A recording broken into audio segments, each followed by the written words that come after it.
Hey guys, it's Sarah and welcome back to my YouTube channel, and in particular, social etiquette FAQ, the top social mistakes etiquette-wise that you don't even know you're making. And by the way, don't forget to like this video, subscribe to my channel, and if you have any social etiquette questions you want to ask me or about dining or love and dating, career, anything, drop them in the comments below. I will answer them in upcoming episodes. All right.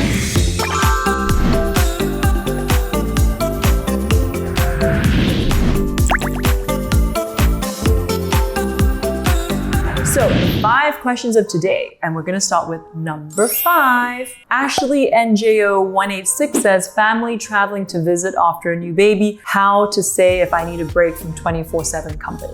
And listen, family engagements are all on and everybody's up in each other's business and together all the time. If you love your family, that's great, but even if we love our families, there are times when we do need a break from 24/7 company. And I think what you say is, oh, I need a bit of time out, or be like, oh, I'm feeling a bit tired. I'm just gonna go rest on my own for a little bit, or I'm gonna go for a walk. And if it's your family, it should be okay. So just, be upfront, tell them what you need, do it politely, let them know how long your timeout is gonna be. Like, are you gonna be timing out for an hour or for a day? And the best thing is to say, oh, I'm feeling a little unwell, I'm just gonna take some time alone. And it's easy to say, oh, I didn't sleep well, a little bit of a headache. Otherwise they'll be like, oh my God, do you have COVID, or blah, blah, blah, blah, blah. Because if you say you're feeling unwell, it's better than saying, I feel annoyed, or I feel claustrophobic because of you guys.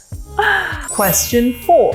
Pierre Diamonds China asks, in France, do we need to kiss on cheek to say hello? So this is really fun. Fais le bisou or fais le bise, kissing on the cheek. In France, well, in Europe and in America, things are done differently. In America, at least in New York, when we see each other, there's the hug, or you just kiss on one side of the cheek. Now in France, generally speaking, it's both cheeks. In some parts of France, 3 times, blah, blah, blah. Now in Switzerland, it's 3 times as well, blah, blah, blah. And you do this, women do this when they greet men, women do this when they greet women, and sometimes men do this when they greet men as well. And usually you do it when you say hello, and you do it when you say goodbye. So you do it when you meet, and you do it when you leave. And even sometimes when you're meeting people for the first time, you also do this in France. Now, remember, when you're doing cheek to cheek, you should give your right cheek first, because otherwise there might be an accident and you meet in the middle.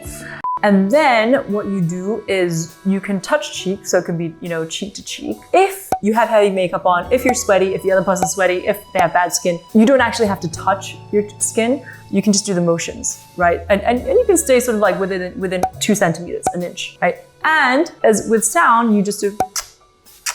So, you can do the sound as well. If you're in the middle of talking, while you're greeting somebody, you don't necessarily have to do the sound, right? You can just keep talking, it's very casual. And what's really funny, I remember when I went to Harvard Business School, we had a lot of European friends and we had a lot of American friends. And I remember we had one American friend who the Europeans would kind of joke. They'd be like, well, have you heard the way she does the way she kisses on the cheek? She goes, mwah, mwah. So listen, when you kiss your boyfriend, you definitely do not go, it's not very attractive. And same thing with, faire la bise. You do not make any sounds other than you do not go, Question 3, Wang on Adventures asks, are there any Chinese etiquette tips or classes for a white monkey? My husband is Jewish and he's afraid he'll make a fool of himself when we go visit my family in China.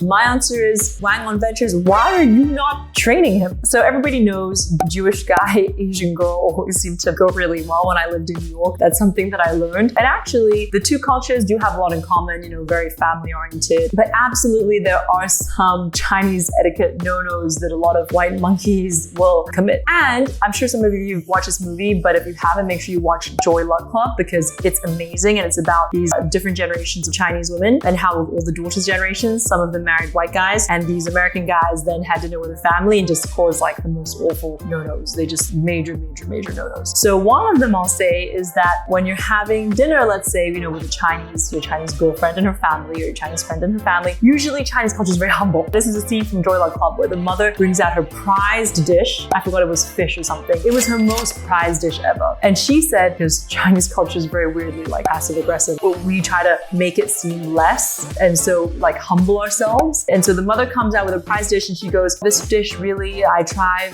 hard, but it's not that great. It still needs a lot of work, but I really hope you still like it, and puts it out. And the American husband really takes her words for face value and is like, tries it. Firstly, I think without using the serving spoon wooden serving chopsticks, which is a big no-no. You never want to use your chopsticks that have been in your mouth to touch the food on the plate, just like Western style. And he tastes it and he goes, you're right. Yeah, but there is a little room for improvement. He grabs salt and he grabs pepper and he grabs ketchup and this other stuff and puts all these condiments on it, and the whole table is just horrified. So if you're white and you come to China or you have meals with, some Chinese families, they will always be more modest and they will always humble themselves in this like counter-effective way, especially when it comes to things they're good at. So remember, like, don't go with that. Don't be like, oh, yeah. You should instead remember that they actually particularly appreciate or are good at some dish or something, and always just compliment them. Now, another thing is that Chinese love it when a white person learns even just like 2 Chinese words and says them. So, 你好 is hello,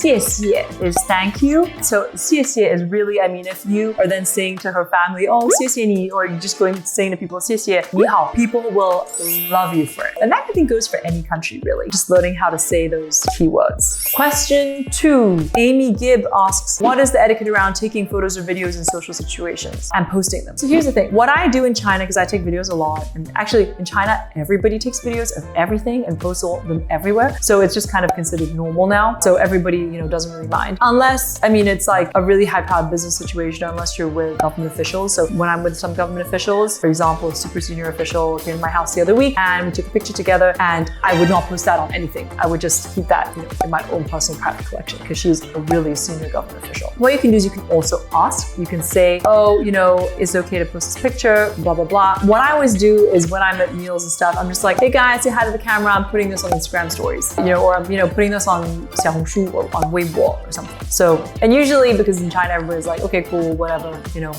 we are too. So it's not really that big of a deal, but in business and government settings, super sensitive. All right, and question 1. Trisha NY. A friend of my husband wanted to come and stay in our house with his wife and 2 kids for 4 days. They have now made it a habit and request this almost every year when they visit our city. We've always obliged in the past, but now they've made it a habit. How can we say no? We don't ever visit the city that they live in. So I've gotten this kind of question a few times, and it's actually surprising how common it is that family members or friends really kind of take advantage of staying in your home. So what I do, because my house has quite a few bedrooms and guest bedrooms as well, and I've always been very open and generous. When friends coming, I always love for them to stay with me. I did have a friend who ended up staying at my house for a month or 2, and I was out of town. So I spent half my time out of Shanghai. I was on some business trip, but I was kind of like, well, and so she spent 2 months living in my house, and then didn't even send a thank you note or anything when she moved out. Granted, she's a very good friend, but I was like, oh, okay. And so then after that, every time she wanted to stay with me, after that, I'd just be like, oh, okay, you're welcome to,